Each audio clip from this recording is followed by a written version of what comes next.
Underneath this cover is a brand new hardcore version of Rimac's electric hypercar. Let's have a look at it. I love unveiling cars. Woo! Now, it's called the Nevera R, and I'm going to tell you everything you need to know about it in this video. I'm Matt Watson, and you're watching Carwow. It has a big wing. I'm here with Frank Heil. So you are the chief designer for Bugatti Rimac, so you work on Bugatti products and Rimac's products. Yes. I'm saying it kind of half correctly. It's Rimac, isn't it? Rimac, yeah. It's a Croatian way of pronouncing Rimac. Okay, so tell me about this car, because I look at it and I know it's a Nevera, but it does look quite different. What's the idea behind this? Well, the R stands for radical, rebellious, relentless, and that's really the values that we've given this car. The concept is relatively straightforward. Upgrade the power, down the weight, bit more aero, bit more mechanical grip. And that's also what the visual form language of the car is supposed to speak. So it's staring at you quite aggressively, right? We got that one line side to side, shark nose really low down to get the laminar airflow attached to the front. And we've got that really aggressive splitter. We force more air through the radiator to counterbalance the downforce from that big wing, as you saw. So basically then, R, you say radical.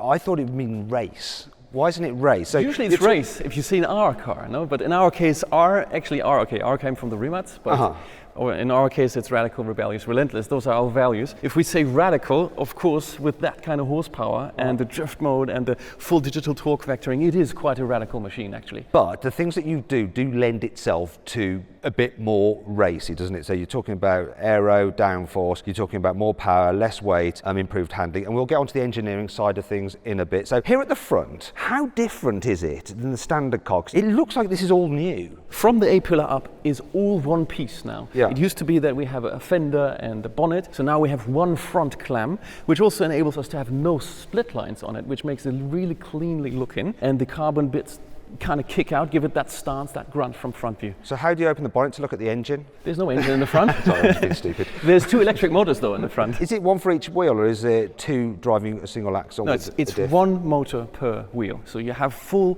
control over each revolution of each wheel. That's what's making this so exciting to drive. And that's why you can do the crazy kind of like backwards drifting. Cornering stuff as well. You could have the outside wheels actually spin faster and the inside wheels recuperating at the same time. Madness. So that's crazy. This front splitter is new, isn't it? Right, so the concept is more downforce to begin with. So how do we achieve more downforce? On the back it's easy, we put a wing. On the front, we are working with the actual throughput through the radiator and exiting air out of here. So this is a movable flap in higher downforce configuration. It'll open and we'll force air in there through the radiator and out of the bonnet. Plus we've increased the size of the splitter to create the front end downforce. Have you done something to the light? These lights, this has been redesigned as well, hasn't it? We've extended, let's say, the eyebrow to give it that look, that stare at you. So you've done this on the R version, so the normal Nevera still looks the same as it did. It's just the R version that has this new front end. Is that does. correct? It's complementary to the Nevera. We now have the Nevera R. They're both being built. This one does look better though, doesn't it? So aren't people just going to buy this one? Well, we see, no? Right. I'm guessing it's more expensive, and we'll come to that in a moment. So let's have a look down the side of the car then. Have we got increased air vents here? Obviously all the air vents are real. We've redesigned the air curtain. Greater air mass flow. We're feeding air from a high pressure zone into a low pressure zone. We're also having a bigger cutout on these side blades now to extract more air from the wheel wells to kind of push the car down. Otherwise, if we didn't do that, the air would collect in the front wheel wells and push the car up. We didn't want that, so created more downforce by opening the sides as well. Also, we've changed the DLO, so the daylight opening, the graphic around the side window. You can see now it's more elongated. There's a new Nevera R badge on the charging lid, actually. Is this what you mean? It extends out into here? Yes, so we're always talking, before we talk about any color or theme, we talk about proportions. So we got to get the proportions just right. So we divided up horizontally the car to make it seem longer and seem lower, even though it's the same width. So that's how it's getting that more aggressive look. Plus, we added a 21-inch on the rear. The 21-inch used to be a 20-inch wheel, so one size larger now, gives it that forward momentum. So it's a bit like that, yeah, okay. Forward. Yeah, it adds up to the graphic, the bigger wing on the rear, the bigger wheel, the lower nose, it gives it that forward raked momentum. So this actual glass area is the same, you just make it look longer by adding this bit here. Different graphic. So essentially what it is, it's just kind of like design, smoke and mirrors this is, isn't it? That's what it is. You're going to hell. That's the first time anyone that I've interviewed has called me a But it's a good call. I think you're quite accurate there. This part, is this new as well? Because the shape's what I recognise from the normal Nevera, but are these bits new, this air intake, or not? What's new is the principle. So now we have a duct that connects the intake to the exit in an under pressure, low pressure area. So the air comes out of here? The air comes out of here, and underneath the wing, that's what we create the downforce with the underside of the wing. It's a low pressure. So it's like a chimney. We're connecting a regular ambient pressure to a low pressure. It draws like a chimney. And that gives more downforce, because a lot of people think, see, I thought this, right, because I'm a bit thick, that wings, basically, you've got air hitting and it pushes it down, but it's not. That actually works like an airplane's wing, but upside down, doesn't it? That's it, you got it. That's also why we have a biplane wing. As you see, there's a second wing underneath. Also, this is completely detached off the main volume. And we're using this wing to attach air to the underside of the first wing. So, you know, when you got into like design, did it all start off with, I mean, this is all about aerodynamics, right? So you got like an aero concept that you're trying to achieve with the car. Because a lot of people, they'll fit a wing to their car to go, oh, it's going to make it faster or handle better. And they forget about like evening out they need to put downforce at the front, otherwise you've got downforce at the back and it's all wrong. Or actually, mainly, you've got drag, haven't you? Because you don't actually know how to design a wing. So this, when you got into like designing the car, did you start off with an aero package before you like sketched it out? Well, it's got to all come together into one car. No, we're not making one car for aero, one car for design, and one car for engineering. Okay.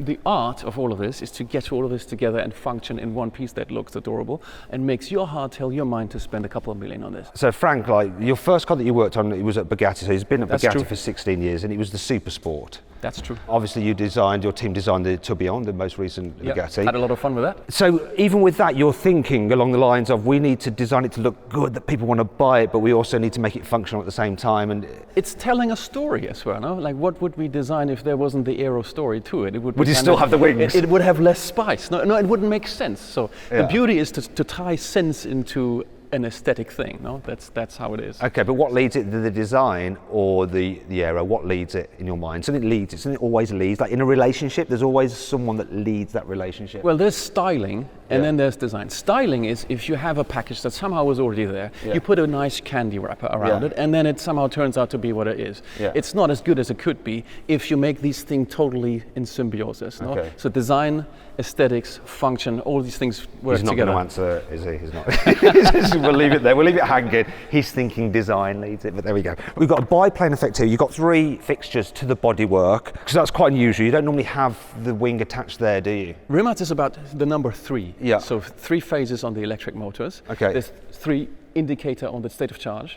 There's 3 spokes onto the wheel. There's 3 pillars. It's always the number 3 is repeating. Why? throughout the car. Why though? Why is that? Because 3-phase electric motor. There's the analogy to the electric. Right. Okay. And so, yes, this has a central beam, and it also has the structural load is going through the end plate. Okay, so is that design or styling then? Because you're getting the theme and you're making It's both. Okay. You can't subtract one Do from you know the what? other. I'm just going to shut up about this and move around this side to look at the car. The rear end looks noticeably different than the standard Nevera. does, like seriously. New form language. I've got to say, right, when I first saw the Nevera, I liked the design. It wasn't over the top. It looked sporty, it looked desirable. But this looks more desirable for sure. Just the shape of it, it's just more aggressive. So does it speak to your heart, to tell your mind to buy this like car? if I'm lucky enough to be in the market for something like this, I'm having this one for sure. Then job done for us. Sorry to anyone who's bought a Nevera, but you're going to have to buy this one now too. Well, so the rear end is a complete departure, as we have these flowing lines. Yeah. You see, they are kind of going into the middle, and then finally the diffuser bits as well. So we have 3 diffusers. The central part is painted in body color, and then the 2 exposed carbon pieces. This bit sort of reminds me of like what Ferrari do at the tail ends a little bit, you know, where you have like the diffuser bit there and then the I don't know what you call that, the undiffuser bit. But it never looks quite right, doesn't look quite finished for me on Ferraris. I like this though. I'm just going to have a look at the diffuser, how far it runs underneath. Isn't there something, this was on the Tourbillon, the diffuser goes so far underneath the car, on doesn't the it? Tourbillon really it's the longest diffuser, It's a 2-meter long diffuser. We tore right into the architecture of the car. So what is it on this? This is based on Nevera, so the diffuser is the length that it can be with that battery pack in the middle. It's a 21 module battery pack, so it's quite a substantial battery. And we can draw the diffuser up to the edge of the battery. So, but it's enough with that wing, and together they create the downforce that we need for the R, right? So obviously we talked about the exterior design of the R, and it definitely stands out. But you want the interior, you know, as the driver, that's where you are. That's where you spend most of your time. You want that to mimic the exterior. So shall we go check it out inside? Want to sell your car quickly, easily, and for a fair price? Then head to carwow to have over 4,000 trusted dealers ready to bid on it in an online auction. First, enter your car's registration to get an instant approximate valuation. Then, if you want to proceed, give us some more details and upload some photos, and we'll help you set a fair reserve price for your car.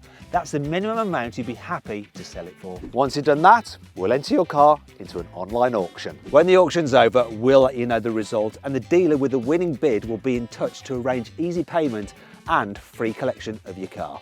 93% of sellers surveyed said they got the price they expected or more through carwow. The best bit is, it's completely free! I put a link in the description of this video and the pinned comment to take you directly to carwow, where over 4,000 dealers are ready to bid on your car. Or you can just click on the pop-out banner that should be appearing in the top right-hand corner of the screen now. Alternatively, just Google "Help Me Carwow" and we will help you sell your car quickly, easily, and for a fair price. On with the video.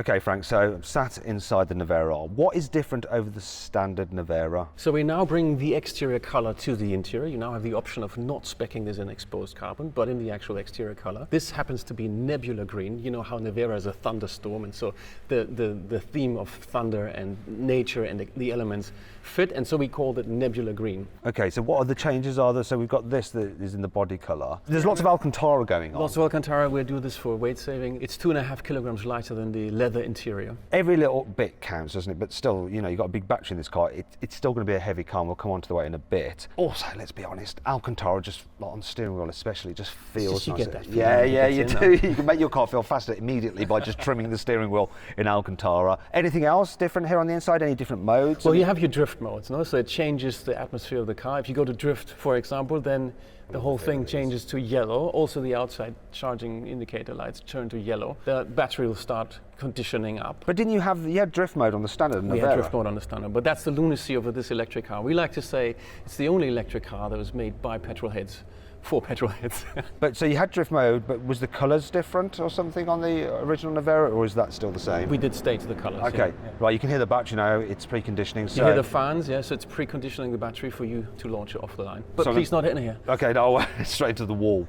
So we're actually in Rimac's new campus in Croatia near Zagreb, and it's like this amazing building. I actually feel like I'm on the set of a James Bond movie, and this is like where you launch the rockets from. The size of this building is comparable to the size of the center of Dubrovnik. You know, the coastal town in southern Croatia. It's the same size. The architecture of these buildings actually are from Dubrovnik, so they have a certain It looks sense very of scale. different than Dubrovnik. It looks very different, but the footprint is the same as the whole inner city of Dubrovnik. Wow. Anyway, back to the car. So other changes here on the inside. Well, we love the seats. The seats are really comfy. We love them. But these are as in the Nevera, They right? are as a Nevera, yeah. shape And they're of trimmed them. in Alcantara now. We now have the new graphic on them as well. It's got the racy touches to it. Yeah, we didn't reinvent the wheel on the interior. Okay. They say we put our coins on the exterior. But yeah, I think it works though with the colour coding going from the Colour's outside. nice, yeah. When you see it on the front wing and then you see it here on the dashboard. I like how it connects the exterior to the interior. Well, it's really interesting to talk about the design, the exterior and the interior. Obviously more things going on the exterior, but we spoke a little bit about using Alcantara to reduce the weight, it's kind of a drop in the ocean. But this car has less weight, more power,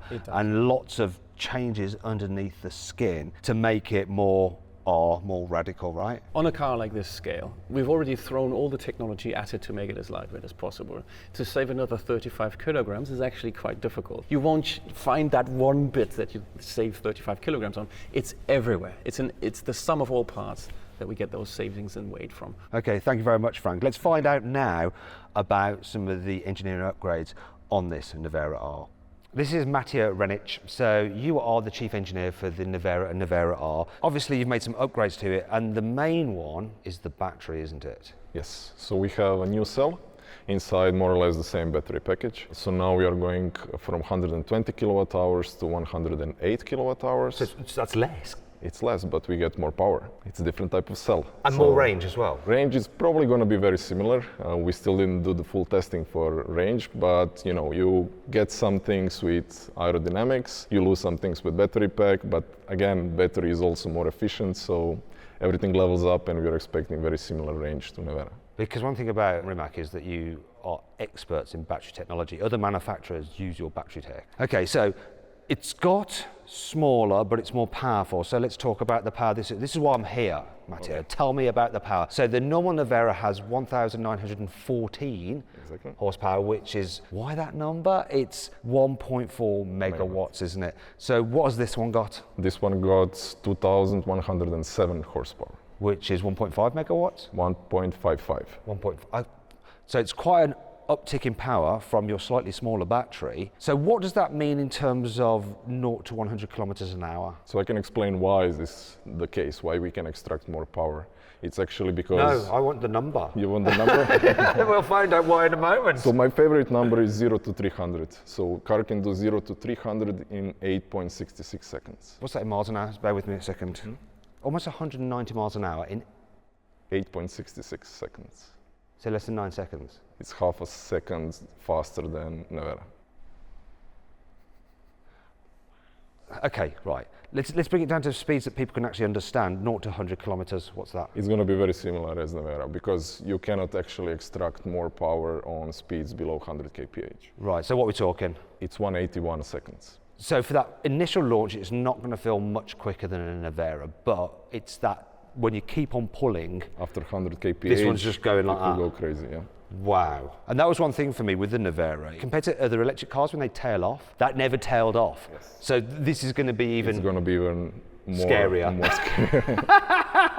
Is this car any lighter than the standard Nevera? Yes, it's 35 kilos lighter. Okay, but that's not much really, is it? Because how heavy is the car overall? Car is 2,265 kilos. So still pretty heavy then. Yes, but you have to drive the car and you'll experience that it's like no other car. In terms of the layout of the battery pack, it's the same as before. So Yes. where you don't have a skateboard design, because one of the things I don't like about skateboard designs, it means that all cars feel sort of the same in terms of their balance, but you distribute the battery pack in a way to make the car a bit more agile, right? First of all, if the battery pack is like skateboard design, we would have very high car. It wouldn't look like hypercar anymore. Right. So we made this decision very early on to have age-shaped battery pack. So you have battery pack underneath your feet, then in the tunnel and behind the rear firewall. And that allows you to sit lower, but do you find as well that it helps the dynamics, that layout? Oh yes, it helps the weight distribution, of course with other stuff and the architecture of the car, but this is really good setup and we were really happy with it. No, I'm conscious that I diverted you. You wanted to talk about the battery management, how you achieve the added power. And So the difference in battery cell is actually coming, the difference is coming from the internal resistance.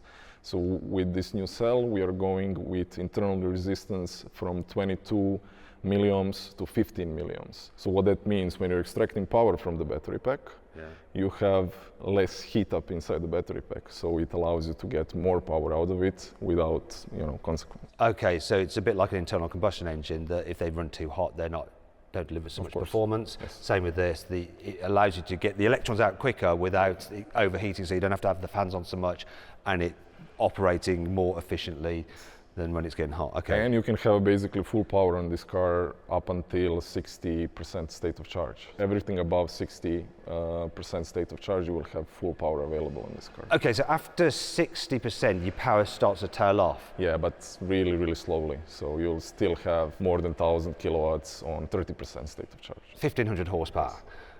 Even like a low state of charge. Yes. So you're not really going to notice, are you? But when you guys lend me this car to drag race, which no doubt you will, Marta. Yes, okay, good, yeah.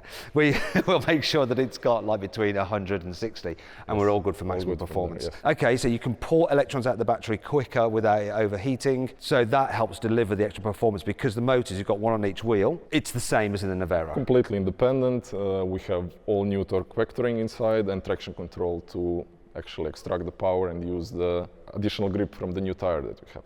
So Mattia, you say that you've changed the torque vectoring. How exactly? How have you made it different? What's different about it? It's slightly tuned to use better mechanical grip that we have with the new tire. Okay, so this is a new tyre, but it's a Michelin Pilot Sport Cup 2. What's different? What's on the Nevera? On Nevera we have Michelin PS4S. Yeah, so this is a much more focused tyre, isn't it? Exactly. I mean, this is the kind of tyre that you use if you're doing track days and stuff. Is the idea behind this car for people to take it on track? You can still use it as a good daily tire. You can still drive normally on the road without any issues, especially with our new traction control, which is actually going to use maximum of traction there is, but not going to give you a difficult situation. So essentially you've recalibrated the traction control to work with this tyre, and I know what it's like. It's really strange how you can manage traction with an electric car, because you can just so fine tune it. Like, you don't even feel, as a driver, you don't feel any braking traction. It just reduces the power going to the wheel, doesn't it? And you just don't notice it. It's mad. And you don't feel like car doing some funny stuff. It's actually controls magic. We have quite a lot of magicians, I would say, in our company that do this kind of stuff. So that's the tyre. What about the brakes? They look similar to me, but are they different? They look similar, but they're different, yes. First of all, they're copper-free. This allows us to go to certain markets where this is forbidden from 2025, but also it has a different cooling vents. So it's Evo 2 brakes, which have better performance in terms of thermal. If you're doing regular hard braking, these are going to last or stand up for longer with less fade. Is there anything else that you've done to like the suspension at all? Have you reprogrammed that? Suspension is the same, but car is going to feel different. First of all, with aerodynamic package, but also with the tire and new torque vectoring. What we try to achieve here is to have car which is even more fun to drive on a twisty B road. Frank has already talked through like the aero, but he didn't give me the exact number on downforce. So what, in terms of kilograms, do you have for overall downforce and at what speed? So at 350 kilometers per hour, we have 400 kilos of downforce, which is 15% more than Nevera. But still, we managed to have 10% better aerodynamic efficiency. How? It's actually overall shape of the car. We achieved some better performance in terms of drag in the front, and this allows us to have a bigger wing in the back, which is also fixed. So what about this new air brake that you fitted? So does that help the car It slope? works only on speeds below 30 kph. It's quite funny that, look, there is a little bit of practicality here with the Nevera, not much.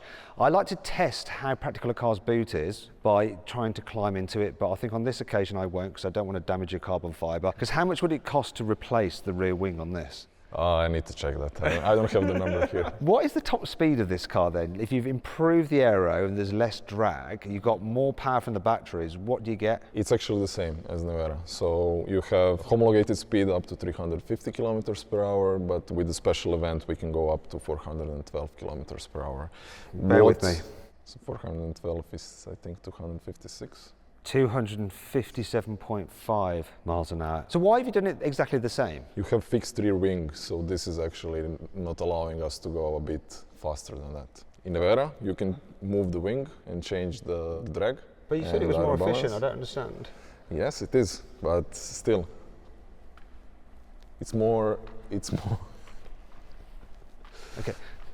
Sorry, I just need a little moment to myself. I don't really understand. How can it be more aero efficient and yet can't go quicker if it's got more power? Because you are pushing the car then too much to the ground, and this is the limiting factor. More downforce. I think I need to go back to school. Have you got any like lap time comparisons, this compared to the Nevera? We have on the dynamic track in Ardo, this car is 3.8 seconds faster. And how long is the lap of that dynamic track? Around 4 kilometers.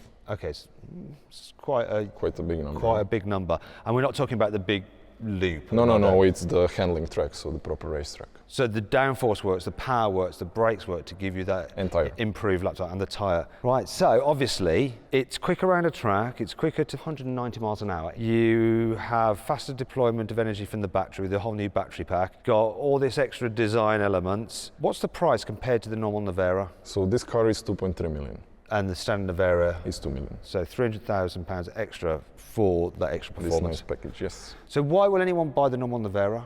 People who don't like the look of the wing, I guess. Yeah, there is, we think that this is, different kind of a car. So we still believe that a lot of people will choose base Nevera because of design, because it's slightly less pronounced, for instance. I am the kind of person, if I had the means, would definitely choose this one. So you're Nevera R guy. Definitely. Always go for the R. Rebellious. Yes, relentless. I can be relentless. But probably not radical, but I think you hit the nail on the head with relentless. Or Rimac. Listen, thank you very much, Mattia, for talking me through the car. Really appreciated it. So let me know what you think about this. Would you go, if you had the ability to buy one, would you go for the standard car or the R? Let me know in the comments. Anyway, if you'd like to watch some other videos, click on the video windows, and if you click on the CarWow logo, you can change your car the easy way. You can sell your car through CarWow and then buy your next one through us as well. Thanks for watching.